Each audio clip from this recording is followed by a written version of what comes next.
Djeneba Kanté est arrivée du Mali en 2012.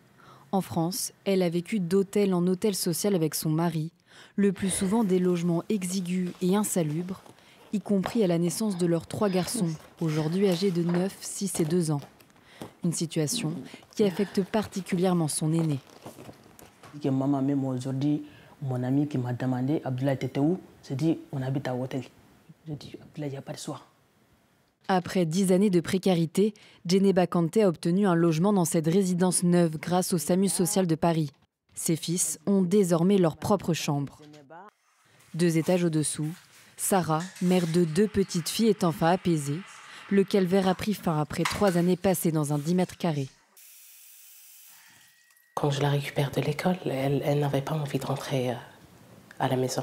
Dès qu'on rentre, elle commence à pleurer. « Maman, j'ai pas envie de rentrer, pourquoi on est rentré ?»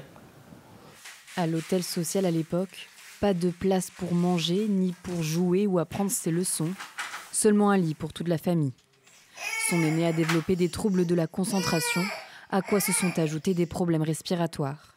Et Cyrine, elle a commencé à avoir des crises d'asthme. Donc elle était hospitalisée pas mal de fois et c'est là où j'ai deviné que c'est à cause des problèmes d'insalubrité, des moisissures et tout. Un suivi psychologique régulier est essentiel pour ces enfants. Mais les séances sont perturbées par les déménagements des familles et le manque de pédopsychiatres en France. Dans ce CMPP, il faut 3 mois pour obtenir un rendez-vous. Ces enfants-là sont plus fragilisés d'un point de vue psychique, mais ça ne veut pas dire qu'ils développent plus de maladies mentales. Ils ont juste une difficulté supplémentaire à évoluer, à grandir. En France, 42 000 enfants sont sans domicile fixe selon l'UNICEF. Mais pour de nombreuses associations, ce chiffre est sous-estimé et l'État ne communique pas non plus de données à ce sujet. La présidente de l'association La Voix de l'Enfant attend des actions concrètes de la part des pouvoirs publics. La Convention des droits de l'enfant est claire. Tout enfant doit avoir un toit. Tout enfant doit vivre avec ses parents et doit avoir un toit. Donc ça, c'est une obligation. Et la Convention des droits de l'enfant est au-dessus de tous les textes, nationaux et internationaux.